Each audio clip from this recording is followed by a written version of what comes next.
Hello. Hello. Hello, everybody. Hi, everyone. Welcome to EnvironMental Podcast. hmm Bob. I'm Courtney. And we're Dandelion Branding together. We work with sustainable brands, helping them with their digital marketing.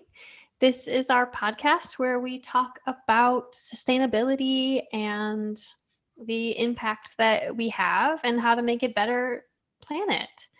Um, If Yeah, you really like our podcast, please subscribe to it and subscribe to our channel if you're watching this on YouTube. That really yeah, helps us out. It helps us to know that what we're doing is right and that interesting for you. totally. Yeah. Ultimately, we want this podcast to be something that folks kind of join along in. It's something that we want to dive into different aspects of sustainability and different industries Mm, and learn as we go. I mean, yeah. we are both personally interested in sustainability, but like we don't know everything. No one knows everything. So like we really wanted Mhm. this to be sort of an investigation of like all the different aspects of sustainability. So Yeah. if that's interesting to you, then please subscribe. We would really appreciate it. Yeah. Yeah. That'd be lovely. Join the learning process with us, Yes. right? I Yeah. mean, It's a lot of that's fun. I think we have a basic knowledge on a lot of aspects of sustainability because we've both been interested in this topic for a long time, yeah. but we want to go really deep. We are talking to people. We call those the change maker chats. We're reading books on every month on a book review. And every month we're kind of talking about a different topic when it comes as it relates to sustainability. And that's great. This month we're talking about recycling. Bum, bum, bum. Recycling. Yeah, no. And this was an interesting one because, like, at first, when I first thought about it, I was like, oh, like recycling, like that's so simple, like that's so. Anytime anybody thinks of like mm, environmental sustainability, that's probably like, the very entry level thing to think of. Yeah. Um, and it was like, oh, but that makes sense. That's where we kind of start because that's Mhm. generally people's kind of first introduction to the Right. world of thinking about our consumption behaviors Yeah. and our waste. Yeah. I think that's really interesting because it wasn't until it was in the 90s when reduce, reuse, recycle was coined. So for us, Mhm. it's like very base, like what we see. But Yeah. also, like, that's just means that we were kids learning about recycling. And before that, there wasn't like a giant, like, slogan.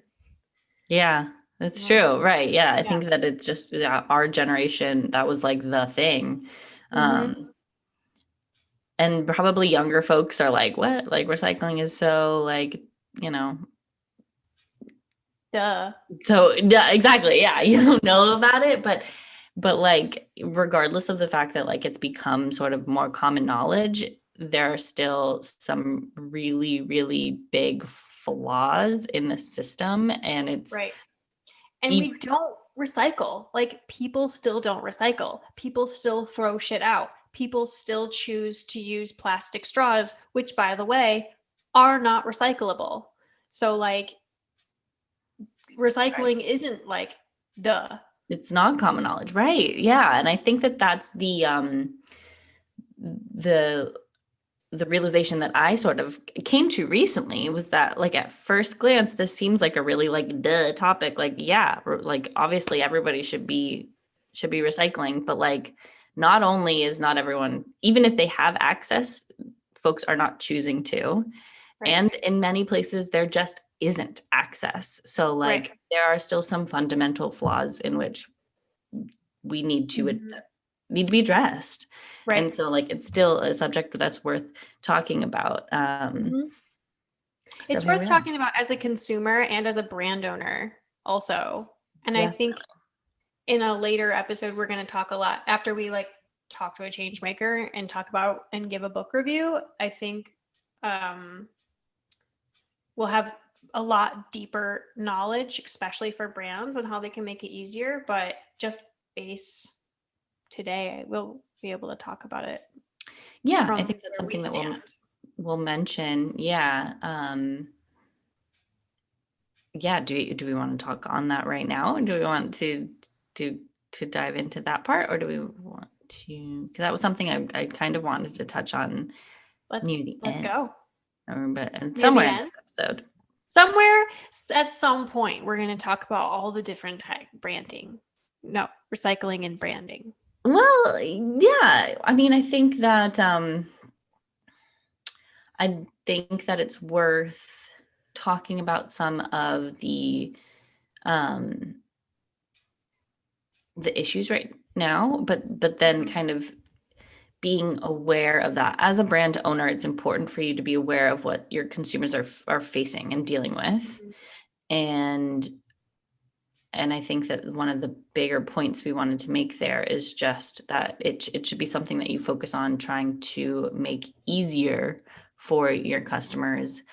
Um, easy, like making it easier for them to understand what they should do when they're done consuming your product. Can it be recycled? Can it be reused? And giving people options that way. Add that to your welcome flow. Just Mm, just as like a general, here's what you can do. If you have a product that's a consumable, in your welcome flow, add an email that is specific. What can you do with your product when you're done with it? yeah. Yeah, that's great. Yeah. I mean, for anybody new, oh, yeah, welcome flow would be a welcome email automation. This is something when Yeah. someone just signs on to your email list. That's typically where you introduce yourself, give them a little bit more background into who you are as a brand and your products. Mhm. And yeah, I think that's a great placement Great for place. like um Or like if you learn how long your product works for, mhm. um, add it to your first purchase flow and like your first purchase email automation with that amount of time. If your product lasts for a month after they receive it, they should receive an email that says your product probably, you're coming to the end. This is what we suggest you do with it. You can reuse the packaging like this. You can, some people take back their bottles, and that's also a really good place to remind them to purchase again. Bing. Dual purpose Ooh, email purchase. right there. That's a really powerful email, honestly. Like that could be Yeah. really killer. That Hmm. yeah, giving people the actionable information for how to deal with yeah, Yep. their their product With that a they're little done p, with. yeah, and then with a little PS, that's just so valuable. And then a little PS reminder, like if you need to restock, here's a coupon code. Love Bing you. bong. Yes. Yes. Just head This is over to the this is what we website. do for people. We come up with really cool strategies. um honestly, yeah, can you tell that's like what we're really We're stoked like super stoked on this. on? Yeah, Look at that fucking email. Write that shit though. do Honestly, it. tell us how that goes. What's your open rate, click rate, conversion rate? Boom. Yeah, Tell us. I Um want to know. I want to know how that works for you. yeah, man. But okay, but so like that's dope action item. But like if that's something that you're not even thinking about right now and you have a product Mhm. that could, the packaging could be recycled, um, Yeah. like or if you're like investing in packaging products that are specifically meant to be recycled rather than thrown away, that's Yep. gotta highlight that stuff. Like that is still something that is an interesting thing about your brand, and it's it's a competitive advantage. It really Right. is. It is. And the thing is, there are a ton of brands out there that are doing that work and they're not communicating about it at all. And I Mm, promise you that if you are a sustainable brand, your ideal client, your ideal customer is looking for that information on your website. Like I am one of those Nancy's that will absolutely email you and ask you about your sourcing, your traceability, how do you pay your workers? That's, and like what your packaging is, how recyclable is it? Where is it coming from? Like I care a lot about your footprint. There's so many other I do this for a living, but there are so many other people out there that care a lot yeah. and they will not email you. They will just choose somebody else that does share that information. Yeah. So, highly recommend having that on your FAQs, linking out to articles, using it in your content, putting it in your emails. Like, Yeah. use the information about your business to sell your product and to sell Absolutely. yourself. And And also it's just like, like choose recyclable options yeah. when you're building your brand also is also really good. Yeah, just do it in general. But Yep. especially if that's something that, like, yeah, if you're leaning into that with your marketing, if you're saying that your products are green in any sort of way and your website doesn't have the information to back it up, Right. then that's a problem. Like that looks shady. Mm-hmm. And that is almost a telltale sign of a brand like greenwashing, and that and Yep. just using these buzzwords Yep. um to gain a following and Right. to but like if you don't put your money where your mouth is, and Yeah. then that's something that's just gross. That's not something that, yeah, we don't we don't support that. Just don't do that. So and if you're a brand that is actually investing in having, recyclable materials and you're not talking about it, then know that Also you add. could come out, like it could come off like you are perhaps a brand that is greenwashing because you're not making that effort to make it super, super clear for your audience and being really transparent Totally. about that with your audience. So, um, yeah, Yeah. That's our we'll branding spiel. yeah. I mean, yeah, I think that we will have more actionable information too. We're going to be talking to someone in the next coming weeks, all about their expertise in the recycling industry. Yep. Um, And we're so, reading a book about it right now that's really cool. It's called Reduce, Reuse, Reimagine. And mhm. next week, we'll have a whole review just about that book. But I'm gaining a lot of really cool insights from it. I'm really I excited for that one. I Mhm. worked on my house this morning for several hours. It took several hours to sweep a floor. That's in case you need just like a little drop in the bucket of what it's like to live in a house that you're currently renovating. That's what it's like. It took me several hours to sweep the floor, and there's still fucking dust in the floor. But anyway, I just put in my headphones and just went to town and listened to this book, and it just flew by. It was awesome. Mhm. Yeah. Good. It's giving you inspiration, Mm-hmm. info. Mm-hmm. Yeah, a lot of history, a lot of like Uh, it's like a very good long deep intro into the history and what we how we got here basically, which I think is really important. It is. It is because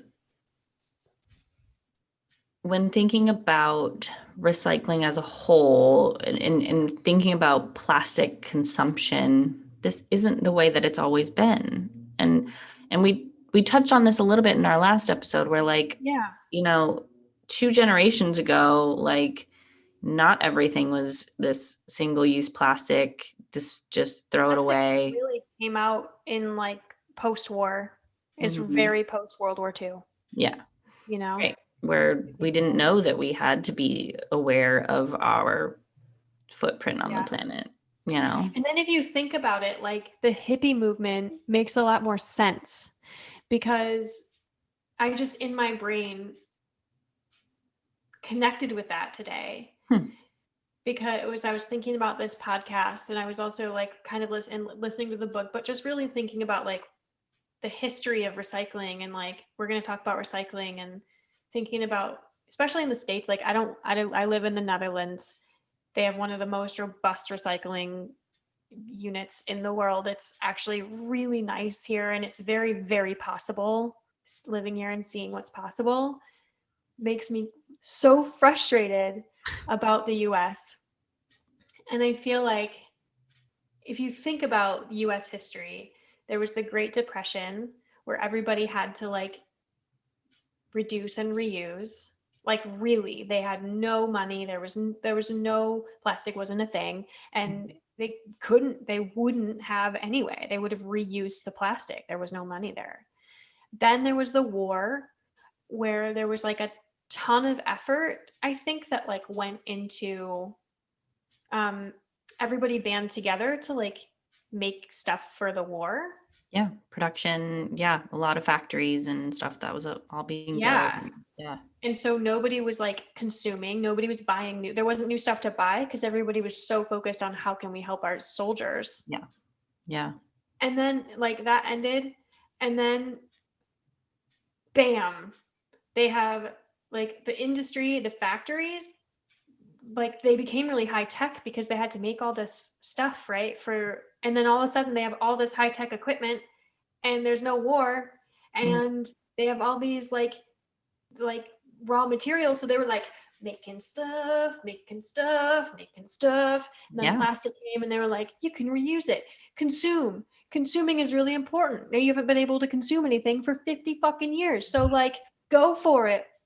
Right. Have a bunch of babies, start Right. consuming a bunch, baby Right. boom, right?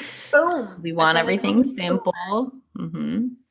Yeah. And then the hippie movement came because people were like, guys, this, they just got really high, and they were like, this lifestyle just like isn't the way to go. Maybe they didn't get really high, but also just like Well, they did, and we then did. some. Yeah, they did.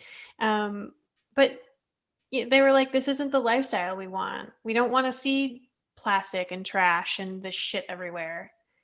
It was also super societal. Yeah. Of like, we don't necessarily agree with this like patriarchal, Right.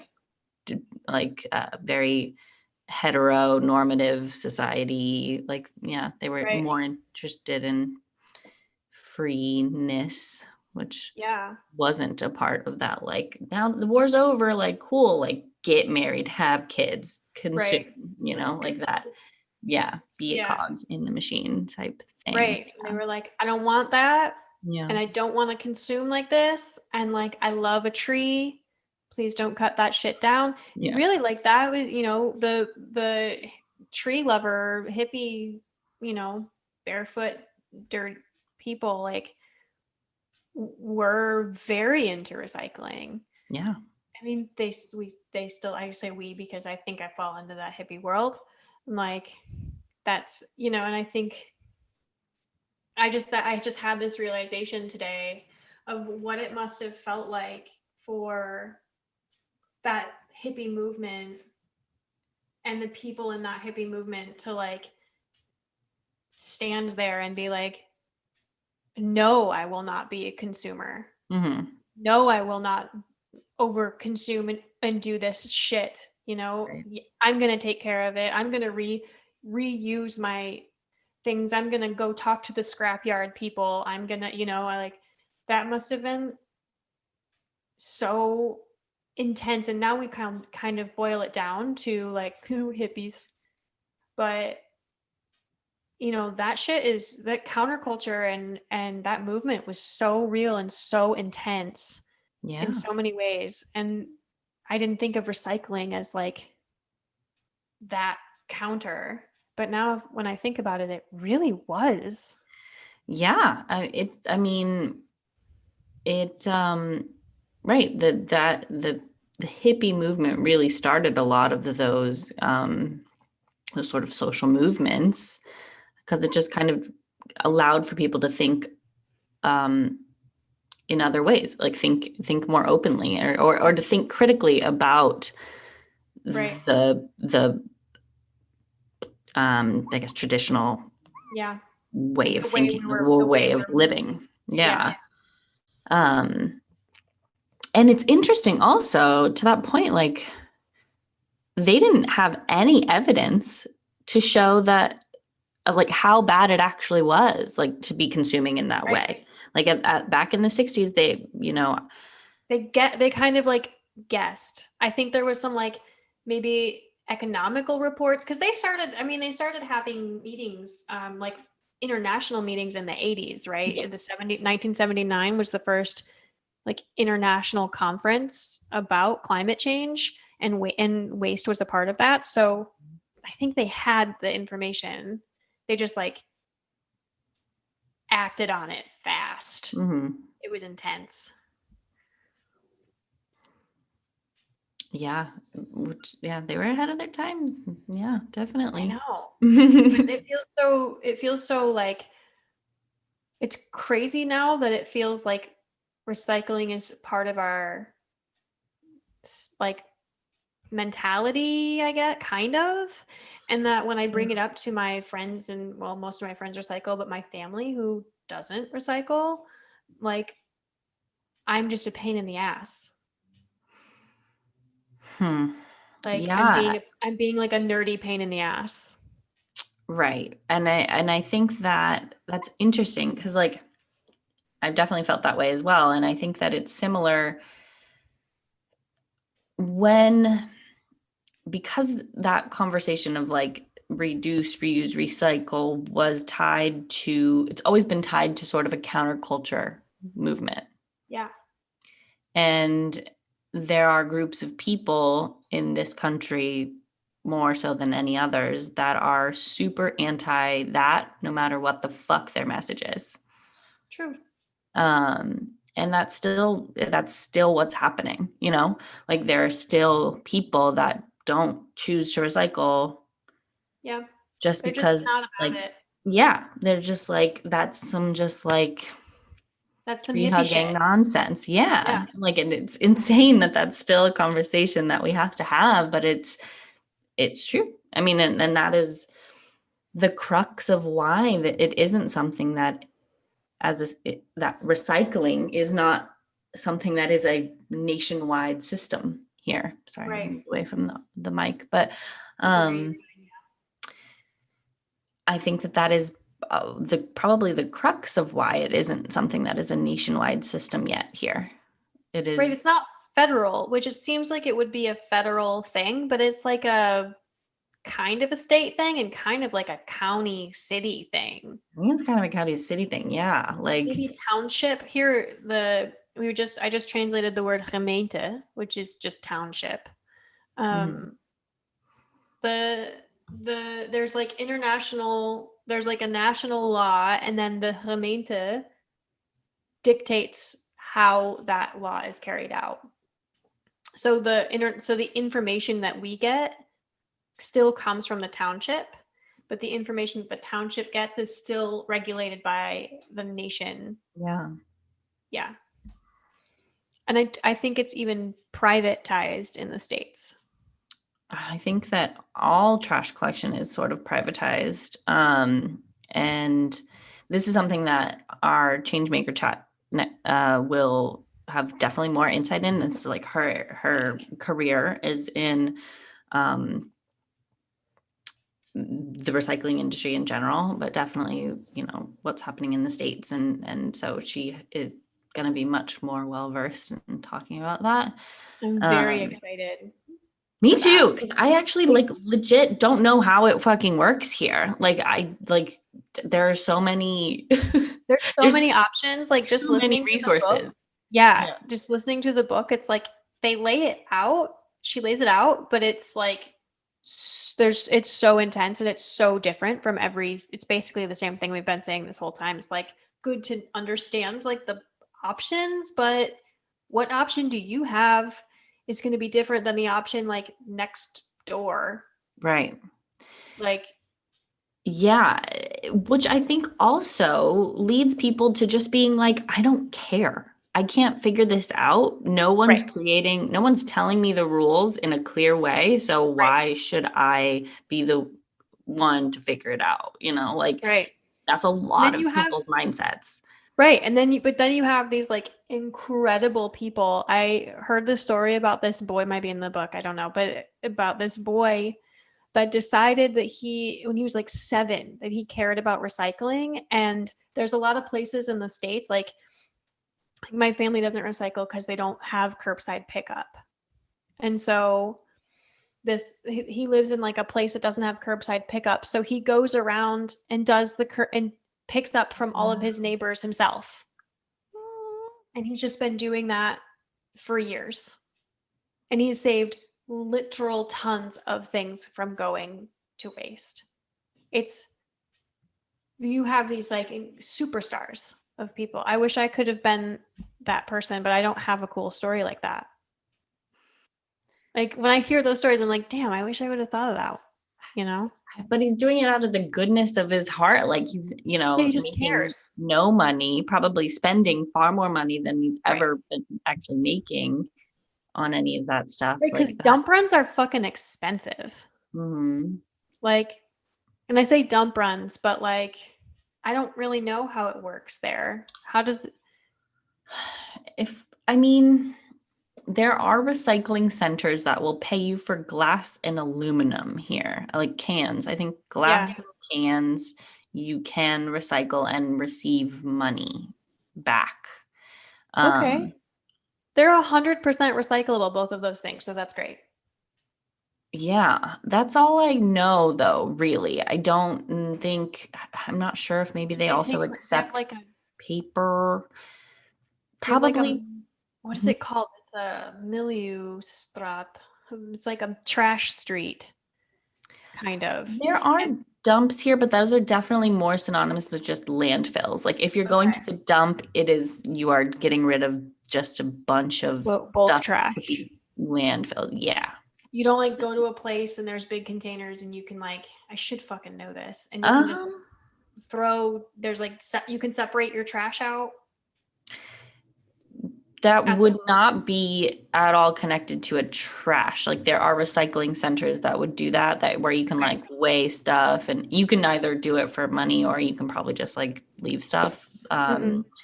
But I do remember as a kid going to the recycling centers. I think this is probably before widespread recycling pickup. Um, my mom and I would go to the recycling centers and bring cans and glass, and then they would Mm-hmm. weigh them and you get money. Yeah. Okay. Um, I don't know if that was done out of the goodness of my mother's heart or because we needed money. I don't know, but it was a really, I mean, I'm sure it was helpful either way. Yeah. I'm thankful for it being available. I remember it being like fun as a kid. Like it was just behind the grocery store. It was just like a little shed behind the grocery store that had like different dumpster kind of things. Um, and you put your cans in this like metal bucket. They like teared out the weight of the bucket and then you got however much it was per pound. I have no idea how much money actually was received because I was super young. Uh it's still there though. Like and That's yeah, amazing. it is so Are they still doing it? yeah, I Yeah, believe so. that's It's still yeah, I mean it's something that like in areas like in lower income areas, I think that is still something that people can do for money. awesome. Um, I've definitely seen it. I've definitely seen it in San Francisco as well. I don't really know where folks take stuff in big cities like that Yeah. because there was But we just used to always leave the cans and everything out, um, because we had curbside pickup when I lived in California, yeah, and we always left the cans and the glass separate in a separate bag for the nice. people that walk. Because you can go get money for it, Yeah, but we didn't need it. So I had a roommate, and he and I decided that we would like put it in a separate bag and like leave it next to the trash when we put the trash out, so awesome. that the woman that walked by that like collected it Hmm. didn't have to go through our trash or Yeah. didn't have to go through our recycling. Hmm. Yeah, that's something that's really common in big cities is that yeah, people will go through folks recycling to search out those things that are redeemable for Yeah. cash. So that's a really good little tip is just leave it separate for people because they're gonna, Yeah. if If you you're don't not want getting, people going through your trash, if you're scared of somebody seeing a piece of mail or with your address or whatever it is, your name. yeah, or you just want to not make somebody go through Yeah, trash or like shit to dig get stuff. Yeah. what helps them live their lives. Like it's nice to just make it, it's not hard, just Yeah. make it separate, you know? Yeah.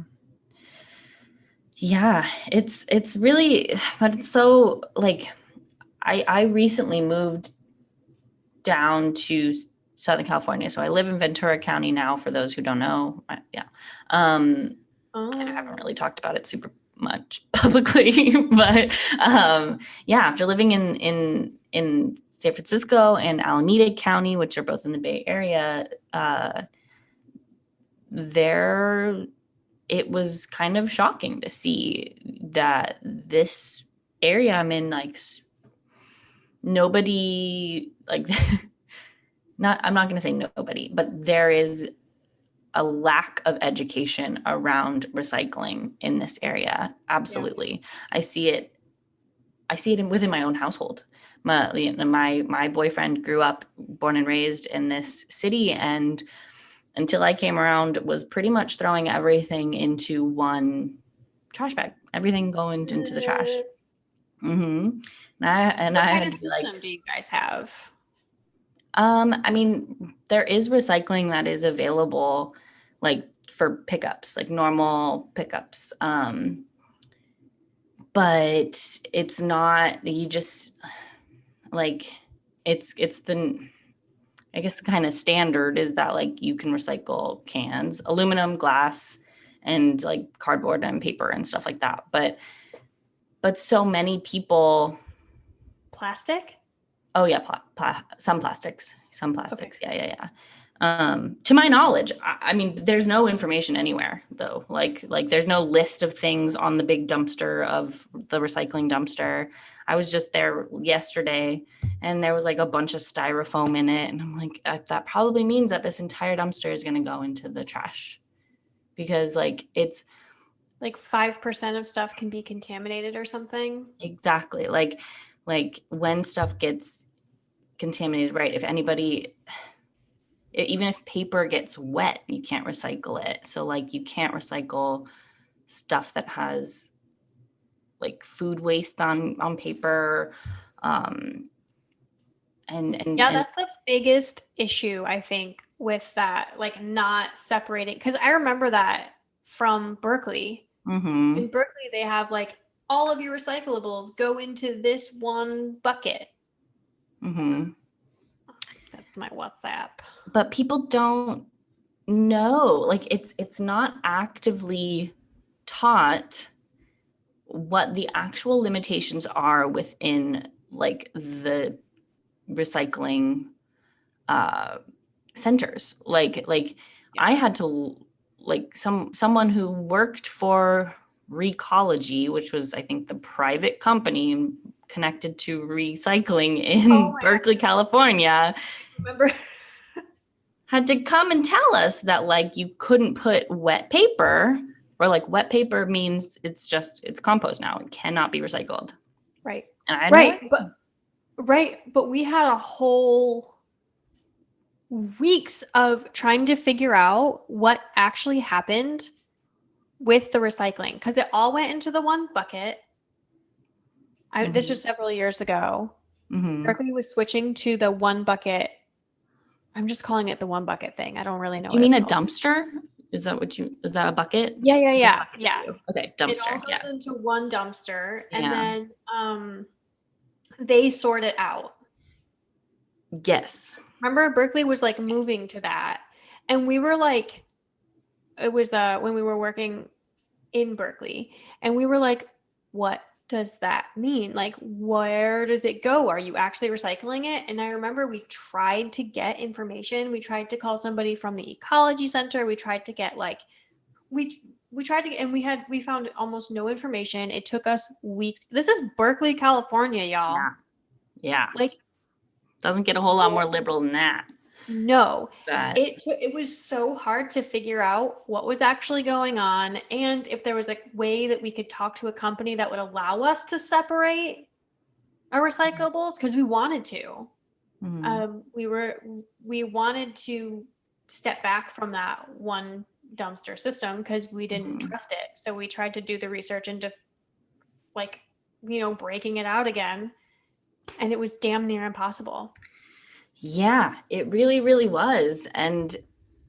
But ultimately, I think, I mean, the systems are just probably severely underfunded, and like that's really why they can't educate the communities. Yeah, Um, but it but doesn't take yeah, that much. it was also just really surprising, yeah, that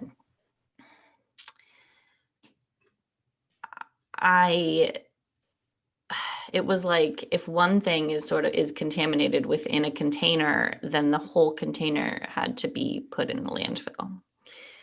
It was like it was like sort of an all or nothing deal. And they did say that like if you put something into recycling, it typically does get sorted. So like there are still people sorting Yeah. out trash from that.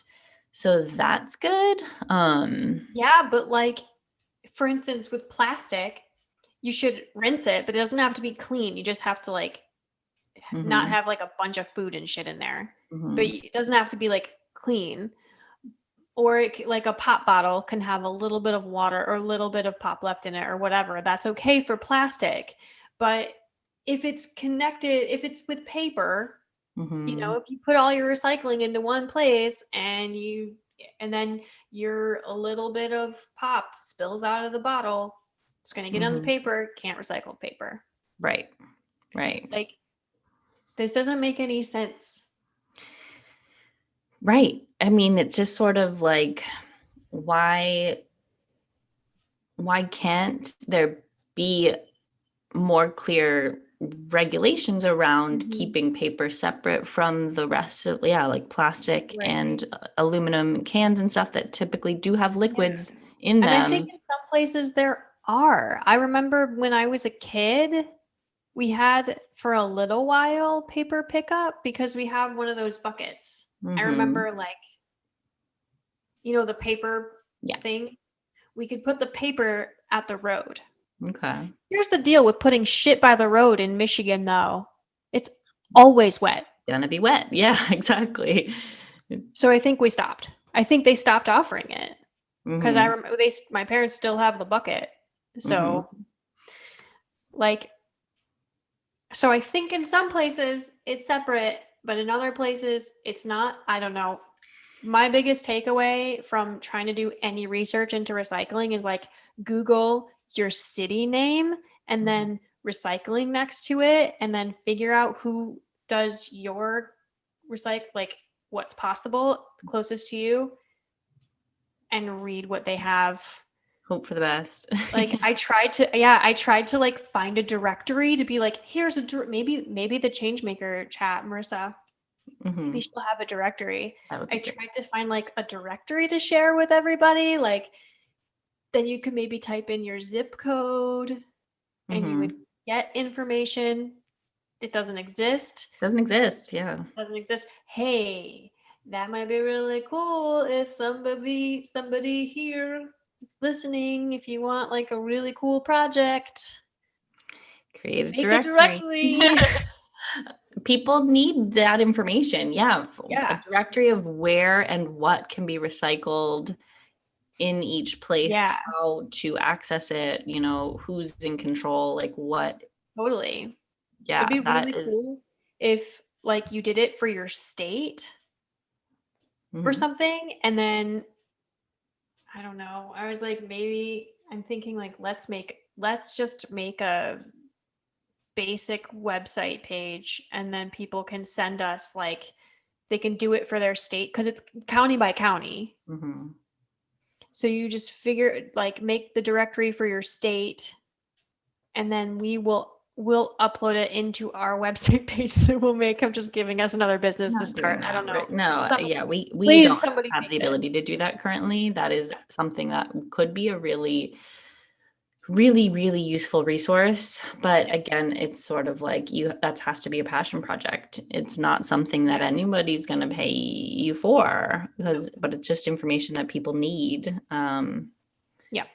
And there are folks that are trying, like there are definitely like resources that are more relevant to hyperlocal places. Yeah. And but in terms of having something like, yeah, if you move to a different county or a different state and you want to try to figure out what the heck to do, there's not a great place for you to kind of like look for overall rules and No, you regulations about it. really have to like find your specific, it's always your specific. There's no one place or one hub. Yeah. That would Yeah. be dope. We will It, consult on anybody that wants to make that. We'll yeah, help you. please reach out if Yeah. that's the what you want to create in the world, then we fully support it. Yeah. You know, yeah, that's like one aspect of what makes recycling so challenging in the States. Right. But the other side of it is like, then what? It gets to the recycling center, and then what? Question mark. Well, uh, we ship a ton of it, like 90% of it overseas. Plastic in particular, you mean? Hmm. Because I know for a fact that we recycle, we do Metals, yeah. metals and paper here. Here Well, in, yeah, those in the are, States. it's easier to recycle those. It's easier. And glass also. Yeah. Yeah, that's true. That is true. Particularly well. Yeah, a lot of places I know do, yeah, metal and glass. Hmm. There's a really high recycling in America because it's easy to do. Hmm. It's easy to do, and I think that it doesn't like we have the systems in place for how to melt those down. Like it's easier It's to just melt that down. Yeah. it's also, yeah, I think it's also more cost effective than mining for new like virgin material. Yeah. Yeah. 'Cause we were reading a little bit about like shipping overseas and like the plastic, Hmm. and like virgin plastic is cheaper and more malleable than recycled plastic. Right. Right. But yeah, something like 90% of aluminum is able to get recycled and reused. So it's Yeah, I like think it's that higher. system, Yeah, I think that it might be higher, totally. it is. Yeah. Um, And glass is 100% recyclable, I think. oh, yes, recyclable, yes, but like of what can be recycled, Oh, yeah. 90%, yeah, of aluminum is. And plastic is just something that Not we as don't, there is no system in place for what to do with all of it. And that's why it's ending up in the fucking ocean. That's why there are these countries that are demolished because of the waste that we're sending there. Yep.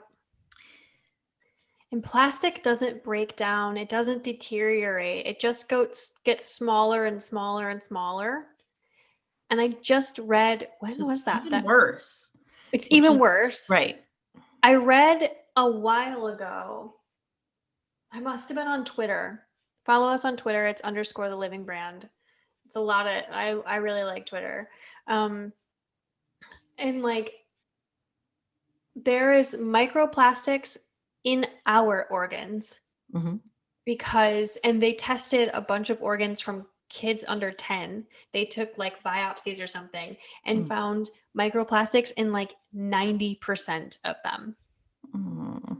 in children. Imagine what is in our bodies. Yeah. I might even be like made of plastic. I don't know. It's like when I was growing up, we don't know. We didn't know there was harmful.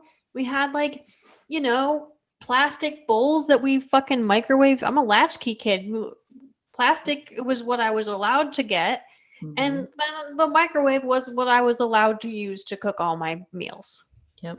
Like, my liver is probably mostly fucking plastic.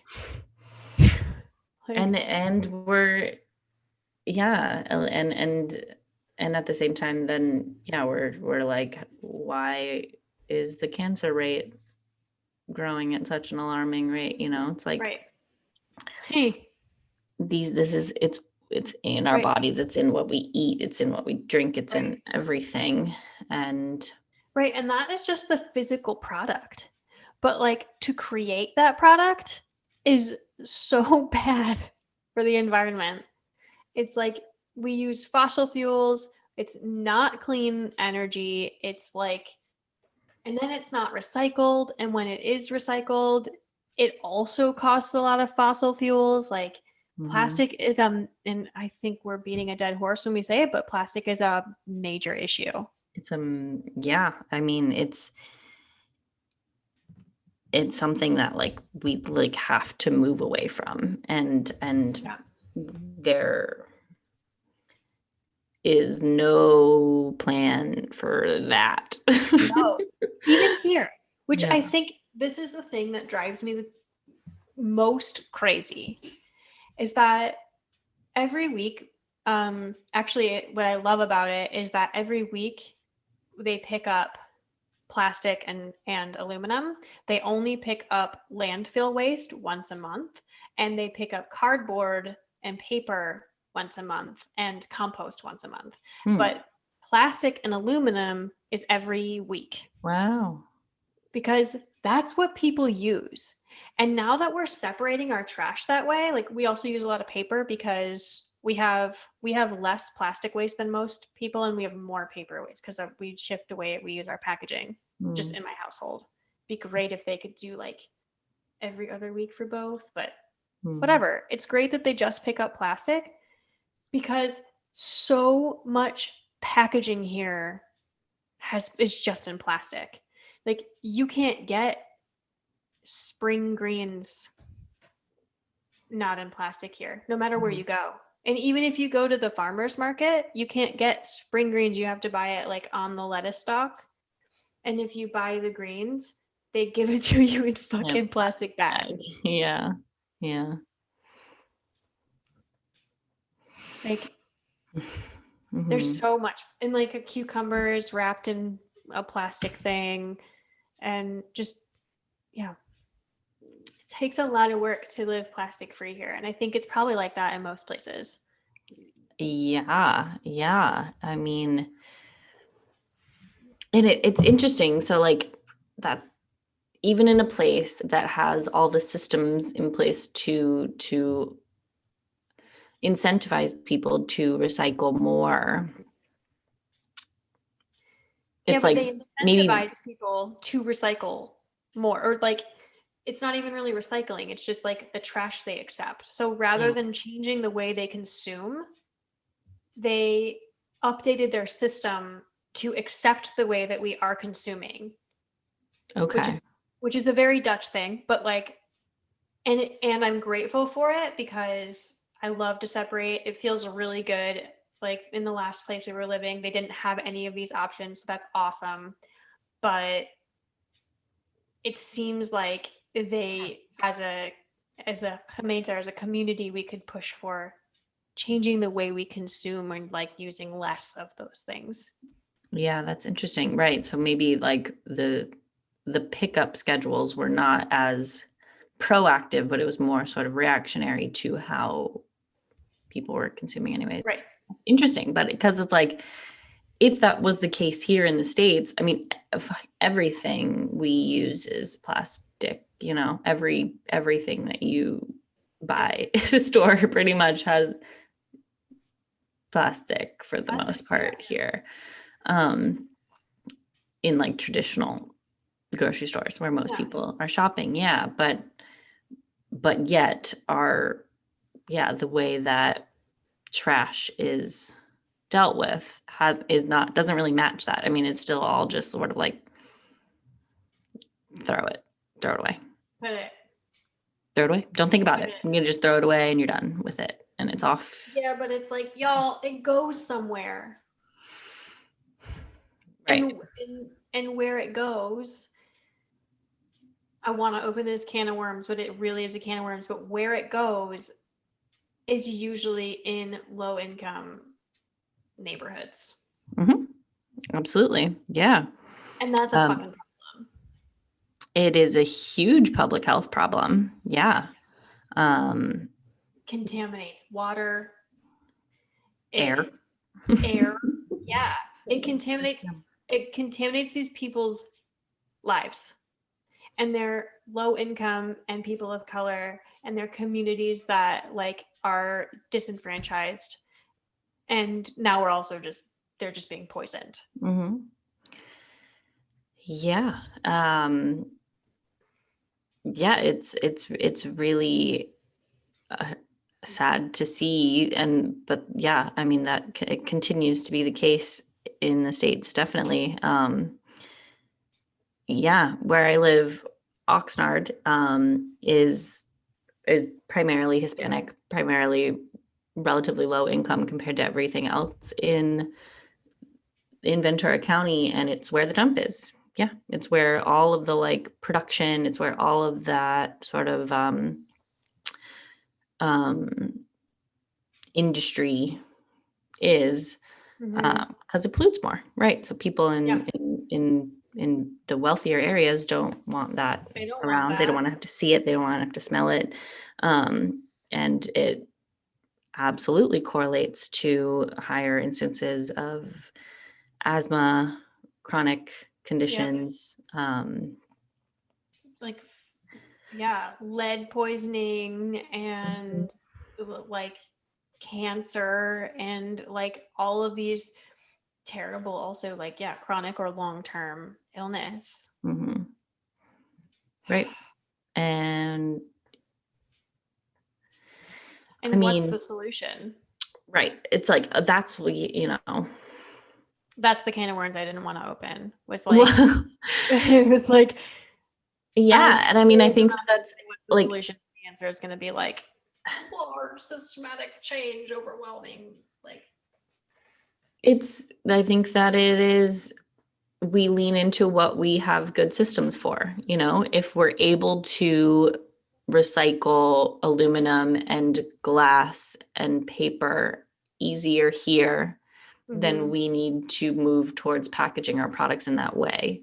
But mm-hmm, our products are not being created here. Most of what we purchase is made elsewhere. It is, like, right, so it's sort of like, where does it right, start? Does it start with, right. Shop local. I mean, this is a lifestyle change Mhm. also because recycle is the last line Mhm. in reduce, reuse, recycle. Like we talk about recycle because that's like the action item. But when someone says reduce to a society that is built on capitalism and consumption, like what does that mean? Yeah. Yeah. That is a concept shift. It absolutely is. It absolutely is. Um, right. So much of people's self-worth comes from what they feel that they can consume. Right. And It we is, talked about it with Julia yeah, a bit. Yeah. Yeah. last month a little bit. She was really inspiring when she was talking about like the concept shift for specifically in reuse, Mhm. and our like connection with newness. Yeah. Right. And that's, I think, why we think it's so important for brands and for people who have agency in some ways, people that have some control. in this whole picture that we're working with here. That's why it's so important for you as a brand owner to communicate how someone can reuse Mm-hmm. or recycle what they are consuming from you. And it's sort of like it starts with these Right. individual changes. Right. Or um And as a brand, especially as a sustainable brand and a brand that builds loyalty and like we're content marketers, and so a lot of what we do is work with loyalty and authority, and those are really important terms that we have in our industry. And they're also important in the sustainability industry. You want to have like some sort of loyalty to your brand and definitely hold authority there. People listen to you. So when you are talking about when you can just have a sustainable product, but you're still adding to consumption when mhm, you do that. When you talk about these other aspects of like, this is how to reuse my packaging, you know, like your packaging probably comes in a really cool bottle, mhm, probably just does. What are all the ways they can reuse that bottle? You know, like it probably, you know, you're sustainable. Like maybe you have a bamboo toothbrush or a bamboo hairbrush. How can they, like, is it compostable? Share that mhm. information, you know, and share information about how to use a sustainable or a sustainable-ish lifestyle to actively to your audience, because they will listen to you Yeah, and yeah. they'll listen to you more when you do it more and when you do it better. But I mean, that's just content marketing. But yeah, I mean, I think that that's true. I think it has to come from somebody who is in some sort of a position of authority to communicate about these things, because that's what actually Yeah. helps to change people's minds. Yeah. Authority and influence, I would say. Influence, right? So yeah, the opens the Because the doors. cop comes and knocks on your door and is like, you better fucking recycle. People will be like, that's weird. Okay. Yeah, the word authority, I don't necessarily mean by like Yeah. fucking the people who are enforcing laws, You know? but like, yeah, you have a certain, you have influence, yeah. Yeah. And people look to you for your insight. Yeah. Um, and so yeah, I think it really needs to start there for Yep. people to start talking about these things. And Yeah. In a consumerist culture, like they buy from the brand, they listen to brands, they pay attention to. That's just how we mm, are. right. Yeah. I mean, We need to take responsibility for that. yeah, and I think once when brands start talking about how people consume their products and then what to do when what to do after, Yeah. it gets people in the mindset of thinking of what happens after I am done with using this product, which Right. maybe no one else is making them think that way, you Right. know? It's Right. Or offering a different way to refill your product. What is that brand we just were using a Klarna, I think is what it's called, comes to mind. It's a or Bites is a really, because that's one that's people that's really well known. You buy their first time in like a jar, and then when you buy from them again, it comes in like refillable packages. Like it's yeah. a paper thing that just has your bites in it. Then you can recycle the packaging. Like Mhm. those types of options are incredible. Yeah. Yeah, and they're growing. I mean, people have active interest in those Hmm. brands that will help them um to consume less plastic packaging, right? Right. So like Or reduce their carbon footprint in some way. Planting mhm, a tree, you know, like that's one that I'm seeing a lot more often. Like when you buy a product, a brand will plant a tree, or because they want to be more carbon neutral, or they're like using new different shipping methods, or like these types of things. Is it's important as a brand to especially a sustainable brand, if that's the competitive advantage that you're utilizing, is to like make it easier for your customers to feel good about choosing you Right. over and over again, not just once. Right. Right. Yeah. That makes sense. Yeah. Um, yeah. But like, I think all in all, it's, we live in um, a sort of flawed uh, system, and Unfortunately, yeah. and there's a lot of work to be done, but these are sort of, yeah, I mean, I think it's important to seek out brands that, as a consumer, it's important to seek out brands that are choosing actively to reduce their plastic usage, reduce their just, yeah, their footprint overall. Right. Um, and yeah, brands that are actually like taking a stand. Because if you're not taking a stand now, then like Right. what is it going to What's take going to take? for Yeah. your brand to actually do something positive for the environment, or rather not do something positive, but at least reduce your negative impact Right. on this planet. That is Yeah. the bare minimum, right? If you are making your income off of people buying a consumable product, and you aren't doing anything to offset the negative impact of how that product is getting to you and getting to your consumer, um, I think it's time to wake up. Agreed. Um, Right. I mean, but even just taking the step of reducing the amount of packaging that you're using, yeah. you know, like how many times have you ordered something online and it came in a giant box and it's Mhm. like a little, drives me crazy. Amazon does this all the time. They send you a giant box with the tiniest little thing in it. At least it's a cardboard box and not a big plastic Yeah, but bag. it's like then it has those big poppable plastic Yeah. things around it, you know. Mhm.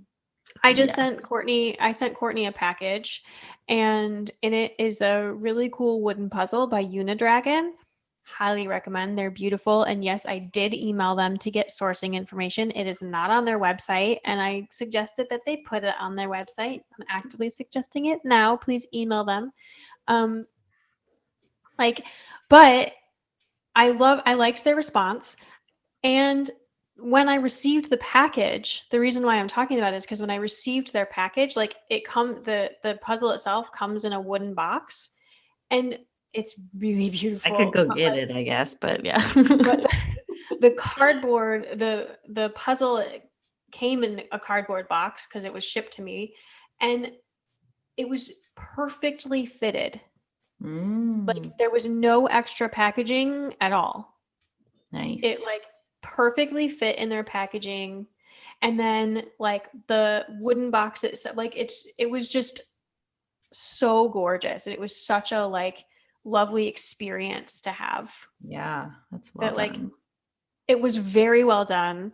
I think it was even no, they have a EU warehouse. I was like maybe it came internationally, but they have a warehouse in Europe. So they sent it to me and then I like packaged it with other things and sent it to Courtney, but which we also made a like medium janky box that perfectly fit her whole gift.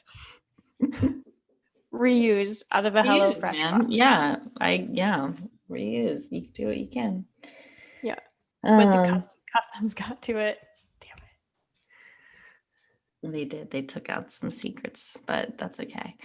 Um, Yeah, I mean, logistically, and if you are a business that is struggling with finding, we're going to dive into packaging separately in a different Also, yeah. um, because that's massive. That is a Yeah.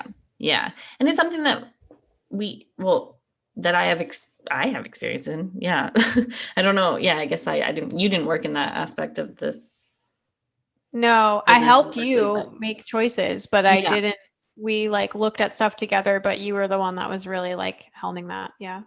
Remember that cool like springy thing? Yeah. Yeah. That's Yeah. the Yeah. best memory Brand that I have. pack. That brand is blowing up. That is, yeah. I mean, they're one of the We should hit top. them up. We know that guy, Brand don't pack. we? Not specifically, but we do have, yeah, we have a lot of connections in the sustainable Yeah. packaging industry, which we'll definitely have on for the podcast that month. Um, You want to do it next month? Perhaps, yeah. Okay. I don't know. I forget what I was saying.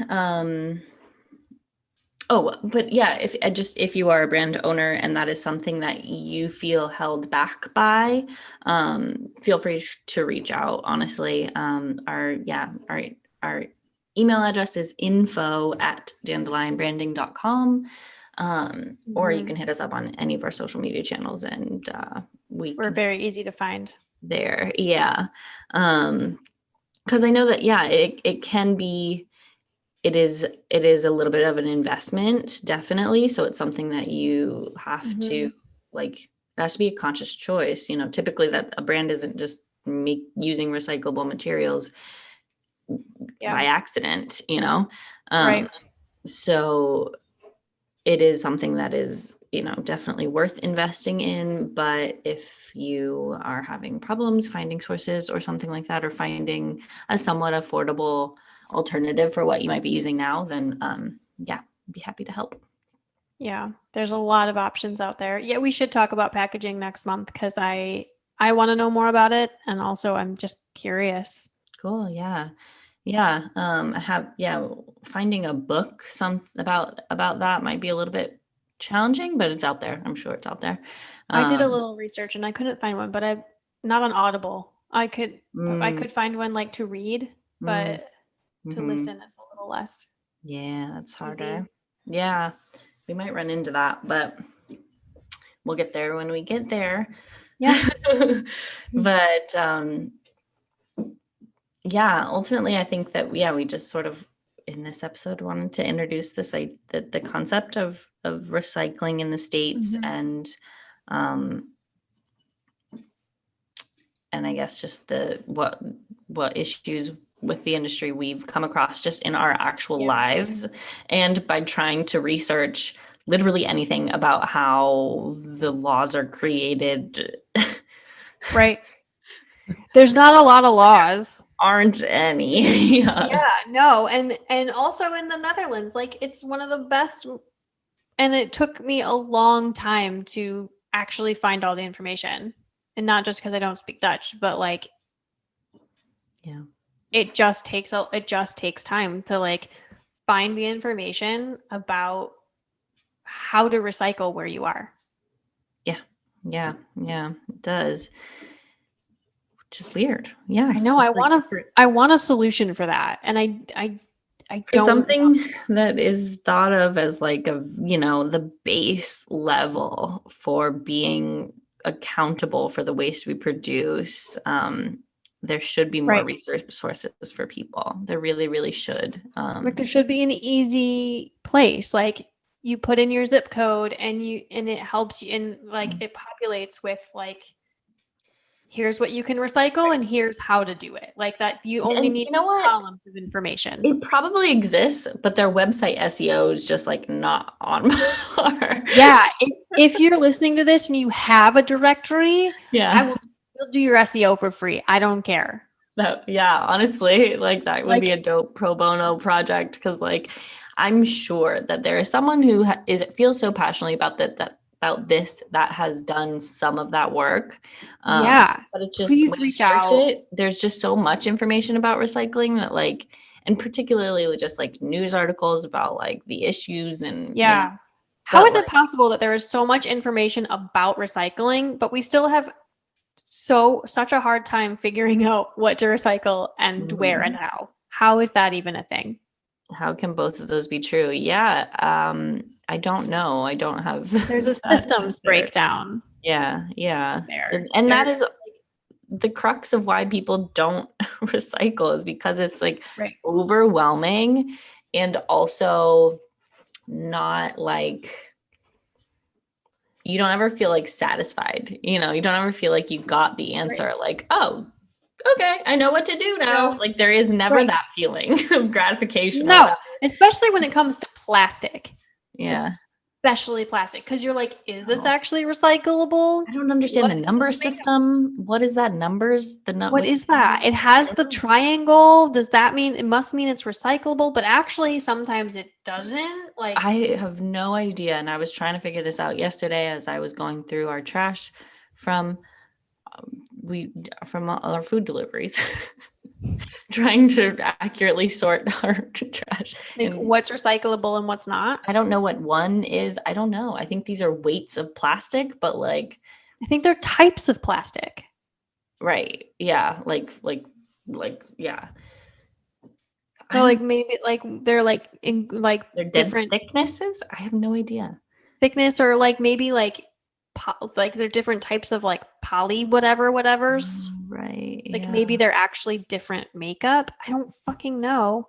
And I also think that like different systems do different things. So Hmm. if they've got that from one place in China, their number system is maybe different than another place that's like plastic from the States. And like some of it is biocarbon plastic. And like, especially, well, I would say especially in California, but actually that might not be true in Ventura I County. don't know what biocarbon plastic is. Yeah. There's like, there's like carbon, or there's like plastic that's made out of corn that's like biodegradable Oh, over time, or yeah. like, and a lot of packaging It's not in super like more.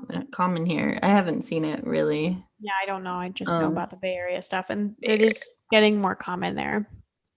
But the point is, it's confusing as hell. It is. It is. And yeah, part of me feels like the private companies that are picking up the recycling should have more responsibility of making it clear what exactly they can accept. Yep. Um, like put it on the dumpster, like say what types of plastic you can accept. Invest in Say stickers. say what is and isn't acceptable, right? Yeah, please spray paint it on the side. Like I don't care how it looks. I just want to know. Um, right. It's like there isn't any way to know. Right. Yeah. And it's It's like isn't. this. If you just invest in a sticker, a vinyl sticker that like doesn't get fucked up in the rain, Mhm. and you tell people what they can recycle, it will reduce the amount of waste and recycling that you have to throw away that you won't get paid for. Because I think that these companies, they like basically put like a bunch of aluminum together, a bunch of plastic together, and then they sell those to manufacturers. So when you don't put what people can recycle on the sides of your dumpsters and they fuck it up, you lose money and it Right. costs you money. So just list what you could, like, put it. Just tell us Easy. what you It's can easy. take. Right. And then you wouldn't have the issue what I came across yesterday where your dumpster is full of styrofoam that is just gonna end up Right. somebody's gonna have to put And that it in the can, landfill. right, Yeah. right. Hopefully when you guys sort that out, you can pull out most of it, you know? Maybe. Maybe, but yeah, I mean the right, like that's somebody's going to have to do that by hand and like Right. who's responsible, Yeah. So it's a challenge, yeah. But Yeah. what isn't, yeah, we Life's hard. somebody's got to Please take on this recycle. challenge. Yeah, it is a challenge worth trying for Yeah. still. Hey, so we don't have a great